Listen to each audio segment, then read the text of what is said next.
Friends, I hope you liked the last 2 videos and आपको समझ आया होगा कि क्या चीज़ें हमारे साथ होती है जब हम स्टेज के ऊपर जाते हैं। सो फ्रेंड्स, जब हम स्टेज के ऊपर जाते हैं तो हमको जो डर लगता है कि भाई हमको कुछ हो जाएगा तो क्या, तो उसमें सबसे बेसिक चीज़ जो देखी गई है कि हमारी जो ब्रीदिंग है वो हमारी आउट ऑफ कंट्रोल हो जाती है। उसको अगर हम सेक्शन में डिवाइड करें कि हमारे साथ एग्जैक्टली क्या होता है, तो उसमें सबसे पहला होता है कि भाई हमारी ब्रीदिंग आउट ऑफ कंट्रोल हो जाती है, हमारी जो प्रोसेस है उसके अंदर हम कंफ्यूज हो जाते हैं, right. And because process is flawed, so your result will not be 100% correct. Even if you may get good results, but you will not get that satisfaction as a speaker. सो सबसे important चीज, let's remove the fear. Let's remove this fear of public speaking. So what can we do to remove this fear? So सबसे पहली चीज जो हम कर सकते हैं, that is called deep breathing. ठीक है, आपको ऑलरेडी हैवी ब्रीदिंग हो रही है, तो उसको कंट्रोल करने के लिए आप क्या कर सकते हो, डीप ब्रीदिंग। और डीप ब्रीदिंग के अंदर भी जिसको कहते हैं यहाँ पर box breathing, focus on box breathing. और बॉक्स ब्रीदिंग के अंदर आप क्या कर सकते हो, बॉक्स ब्रीदिंग के अंदर 4-4 सेकंड की 4 साइकिल होती है। उसमें सबसे पहली साइकिल के हिसाब से breathe in for 4 seconds, 4 second तक अपनी सांसें अंदर लीजिए। आप काउंट कर सकते हैं मन में 1 2 3 4, राइट। उसके बाद उस ब्रेथ को होल्ड कीजिए फॉर 4 सेकेंड्स, 1 2 3 4, राइट। फिर उस ब्रीथ को let it go, let that breath go out for 4 seconds and then once again before you take the next breath 4 second और रुकिए, राइट। इस तरह से 3 से 4 बार करने पर आपका जो फोकस है, जो आपका फोकस हिल गया है बिकॉज ऑफ दैट फियर, तो आपका फोकस जो है वो एक जगह पर कॉन्सेंट्रेट हो जाता है, आपका फोकस जो है वो एक जगह पर आ जाता है एंड यू रियलाइज कि हाँ अब बराबर चल रहा है, अभी हम कर सकते हैं। ये टेक्निक जो है वैसे तो हमारे एंशिएंट जो योग है एंड प्राणायाम है उसके अंदर दी गई है, लेकिन मॉडर्न अगर वर्ल्ड की बात करें तो यूएस नेवी सील्स जो है वो इस टेक्निक का use on field, on battle field करती है जब उनका फोकस हट जाता है। बिकॉज कई बार वो लोग 24-24, 28-28 घंटे कॉन्स्टेंटली जागकर इस तरीके का मिशन जो होता है वो करते हैं, तो उसके अंदर वो ये बॉक्स ब्रीथिंग का टेक्निक जो है वो करते हैं कि 3 से 4 बार ये साइकिल जो है वो रिपीट करते हैं, उससे उनका फोकस जो है वो वापस आ जाता है। So the first thing which you must do is deep breathing, right. The next thing is walk slowly towards the stage. जैसे यहाँ पर पुतिन चल रहा है एकदम शांति से। कई बार क्या होता है जब हमारा नाम अनाउंस होता है या हमको पता चलता है कि हम स्टेज पर जाने वाले हैं, तो हम लोग को क्या होता है, जैसे हमने समझा था ना लास्ट टाइम, एस्केपिज्म। वो एस्केपिज्म वाला पार्ट जो है, वो एस्केपिज्म जो होता है वो हमको ओवरकम ना करते हैं, इसलिए शांति से जाने का। आप देखिए अमिताभ बच्चन जब कभी भी स्टेज पर जाते हैं तो एकदम शांति से जाते हैं। Look at Mahendra Singh Dhoni, he goes very calmly, एकदम शांति से जाते हैं, शांति से जाकर खड़े रहते हैं, शांति से अपना काम शांति से करते हैं। Basically the thing is they keep calm over here, and if you are calm over here, your outside, your actions are more likely to be calm. आपके actions भी उसी तरीके के काम होंगे। So walk slowly towards the stage, right? Next thing is take a proper guard. जैसे batsman batting करने से पहले एक गार्ड लेता है ना, कि वो किस तरह से खड़ा रहेगा, कौन सी फील्ड, वो पूरा फील्ड देखता है। So हमेशा जब कभी भी आप स्पीच बोलने वाले हैं, so अपना एक गार्ड प्रॉपर ले लीजिए कि आप किस तरह से खड़े रहेंगे, कौन सी पोजीशन में खड़े रहेंगे। अब यहाँ पर 2 चीजें हैं। अगर आप पोडियम से बोल रहे हैं तो पोडियम के ऊपर पहले प्रॉपर तरीके से खड़े हो जाइए। अब वो कैसे होते हैं वो हम लोग आगे समझेंगे, लेकिन प्रॉपर तरीके से खड़े होने से एक बेनिफिट ये रहता है कि आपको एग्जैक्ट पता चल जाता है कि भाई आप अभी यहाँ से अपनी जो स्पीच है उसको कंटिन्यू करेंगे, right. So take a proper guard, right, like this person. अगर आपके हाथ में माइक है तो भी आप प्रॉपर तरीके से खड़े रहिए। और अगर आप चलने वाले हैं सो आप समझ लीजिए कि भाई आपको कहां से कहां तक जाना है और वापस कहां से वापस अपनी पोजीशन पर आना है, ठीक है। कई बार ऐसा होता है चलते चलते लोग नासिक निकल जाते हैं, ऐसा नहीं होना चाहिए। आपका स्टेज जो है उसके अंदर आपकी ऑडियंस आपको प्रॉपर तरीके से देख सके, उसको आपको देखने में, आपको सुनने में अनकंफर्ट महसूस ना हो, तो वो आपको ध्यान रखना है। Take a proper guard. And this is something which I tell to all my trainees, all my students, always carry a water bottle. See, even when I am speaking, मैं भी अभी एक वाटर बॉटल लेकर बैठा हूँ, क्योंकि पानी पीने से आपकी बॉडी के अंदर ऑक्सीजन जो होता है वो प्रॉपर लेवल पे आ जाता है, आपको काम डाउन करने में हेल्पफुल होता है, आपको स्ट्रेस आउट करने में महसूस होता है। So always carry a water bottle, और उस वाटर बॉटल में पानी ही भरिएगा, नहीं तो कुछ और भर के जाएंगे तो प्रॉब्लम नहीं है, लेकिन आपकी स्पीच उल्टी हो सकती है।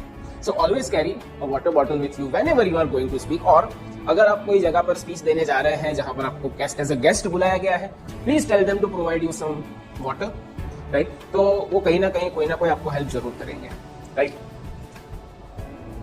Next is know your room. अपने रूम को पहचानिए। कुछ लोग ऐसे होते हैं जो जब स्पीच देने वाले होते हैं उसके एक दिन पहले या 2 दिन पहले, कुछ लोग 6 महीने पहले भी वो ऑडिटोरियम या वो रूम में जाकर एक बार विजिट कर लेते हैं। इट इज बेसिकली जिसे रैकी बोलते हैं ना, कि पूरा मुआयना कर लेना कि भाई बराबर कहाँ पर कौन सी चीज है, माइक कहाँ से लगता है, उसका साउंड सिस्टम कहाँ होता है, वहां पर कंप्यूटर कैसे जनरेट प्रॉपर तरीके से ऑपरेट होता है। So no your room. आपका ऑडियंस आपको पता होगा, आपका रूम आपको पता होगा कि किस तरीके से है, तो आप प्लान कर सकते हैं आप किस तरह से चलने वाले हैं, किस तरह से आप आगे पीछे जाने वाले हैं, वो सब चीज जो होती है वो आप प्लान कर सकते हैं। So it is important to know your room. Next जो आप कर सकते हैं that is know your audience. आप किस तरीके की आपकी ऑडियंस है उसके हिसाब से भी आप अपनी स्पीच जो है उसको रेंडर कर सकते हैं। फॉर एग्जांपल अगर मैं डॉक्टर्स के साथ स्पीच देने जा रहा हूं तो मैं उनके साथ स्टैंड अप कॉमेडी नहीं कर सकता, क्योंकि मुझे उनके लेवल के हिसाब से बात करनी होगी, राइट। अगर मैं स्टूडेंट्स के सामने बात कर रहा हूं तो उनके सामने में ज्यादा टेक्निकल वर्ड्स जो है उसको यूज नहीं कर सकता। सो इट इज इंपॉर्टेंट कि आप जब कभी भी जो भी चूज करते हैं, राइट, जो भी ऑडियंस चूज करते हैं उस ऑडियंस के बारे में थोड़ी नॉलेज कर लीजिए, लोगों के साथ बात करिए और इवेंट के ऊपर हमेशा आधा घंटा पहले पहुंचिए और लोगों के बारे में समझिए कि लोग किस तरह के हैं। हो सके तो एक आधा ऑडियंस के साथ बात कीजिए। उससे एक फायदा ये होगा कि बात करने से आपकी नर्वसनेस थोड़ी शांत हो जाएगी एंड आपको पता चलेगा कि भाई वो इंसान जो है वो कैसा है, तो उससे आप बाकी की ऑडियंस का एक बेसिक अप्रोक्सीमेशन, एक बेसिक अंदाजा लगा सकते हैं। 100% सही हो ऐसा जरूरी नहीं है, बट एटलीस्ट आपको रफ आइडिया आ जाएगा कि ऑडियंस आपसे क्या एक्सपेक्ट कर रही है। एंड इस तरह से आप ऑडियंस के 1-2 मेंबर्स को अपना मुरीद भी बना सकते हो, खरीद भी सकते हो। खरीदने से आप उनसे अच्छी बात करेंगे तो वो आपकी बात ध्यान से सुनेंगे and that will be very encouraging for your speaker, right. So always no your audience. The next is know your material. अपना मटेरियल जो आप बोलने वाले हैं उसको हमेशा प्रॉपर तरीके से प्रिपेयर कीजिए। हमारे जो गुरु थे तो हमको कहते थे देयर आर 5 P's। तो 5 P's ऑफ पब्लिक स्पीकिंग और anything, that is proper preparation events और प्रेजेंटेशन। प्रॉपर प्रिपरेशन इवेंट्स और प्रेजेंटेशन, अगर आप प्रॉपर तरीके से अपनी प्रिपरेशन करेंगे तो आपकी पूरा प्रेजेंटेशन के ऊपर बच जाएगी। सो अपनी प्रेजेंटेशन, अपनी प्रिपरेशन जो है उसके ऊपर एकदम अच्छे से वर्क कीजिए। अगर 100 चीज बोलने वाले हैं तो 105 चीज पढ़ के जाइए। It is always good to have something more in your bag than to be less. सो हमेशा थोड़ा सा करके जाइए, थोड़ा अपने आप को प्रिपेयर करके जाइए एंड जितना अच्छे से आप प्रिपेयर करके जाएंगे, जैसे आप कोई एग्जामिनेशन में बैठते हैं तो more you prepare the better are the chances that आपके पेपर अच्छे जाएंगे। तो जो सेम चीज जो है वो यहाँ पर भी लागू होती है। अगर आप अच्छे से प्रिपेयर करेंगे तो हो सकता है कि आपकी स्पीच जो है वो 10 में से 9 बार अच्छी ही होगी। लाइक वन टाइम ऐसा हो सकता है कि आपका इधर उधर हो जाए, but you will go for the higher chance, you will go for the higher probability that you will have a very good speech if you prepare well. Okay, extempore अगर आपको बोलना है उसके लिए भी आपके दिमाग में उसका माल होना चाहिए ना, तभी आप उसको बोल पाओगे। बिना दिमाग के कुछ भी बोलोगे तो उससे मजा नहीं आएगा। सो ऑलवेज कैरी गुड नॉलेज। और उसके लिए एक जो मैं हमेशा यूज करता हूँ, जहां पे भी आपको कोई भी चीज दिखे, आपको कोई बुक दिखे, आपको कोई न्यूज पेपर दिखे, रीड, जितना हो सके उतना रीड कीजिए, उसको पढ़िए। आपको कोई ना कोई चीज जो है वो कहीं ना कहीं सीखते रहेगी।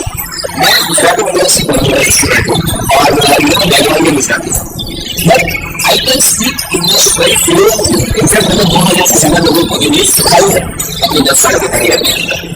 And goes to the habit of reading, the habit of observing. So always read, always observe. And after this always prepare yourself well. Proper preparation is presentation. Next is visualize your self-speak.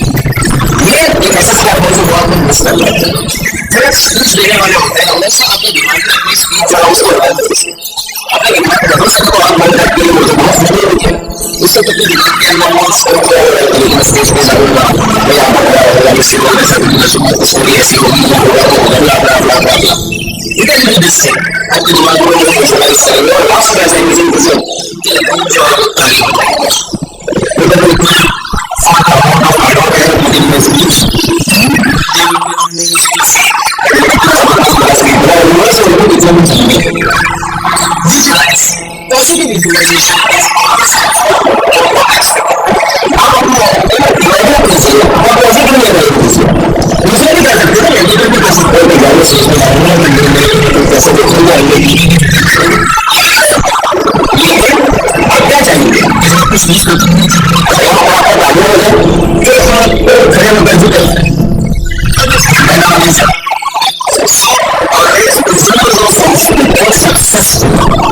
Visualize yourself successfully and this will help because stage को जाएंगे right because आप already something always आज expression आपको वहाँ नहीं होगा आपके दिमाग में already कोई मेल हो चुकी है और इसमें different different emotion आसानी से याद करना है सब और फैसले लेने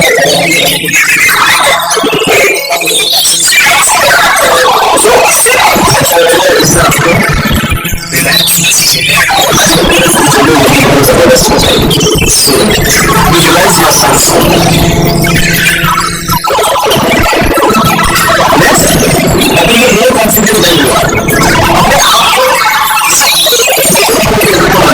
Because what I'm going to say, अभी आप more confident. अभी ये presenting yourself. Because what I'm important to learn good things. And see, आप confident होते हैं. जैसे for example, और मैं तो नहीं तो ये चीजें ऐसे समाधान हर दिन में सर्वे कर सकता है इमेज कॉन्फिडेंटली आपके सामने कभी भी प्रेजेंट कर सकता है सो हमेशा ये ध्यान रखें कि अपने आप को अपील करने के आप कॉन्फिडेंट हैं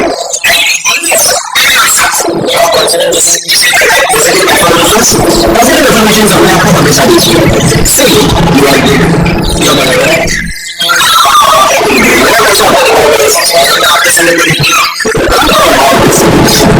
So your source जो है वो काफी प्लेटफॉर्म होती है जो एक्सपीरियंस लेने जाते हैं एंड इससे आप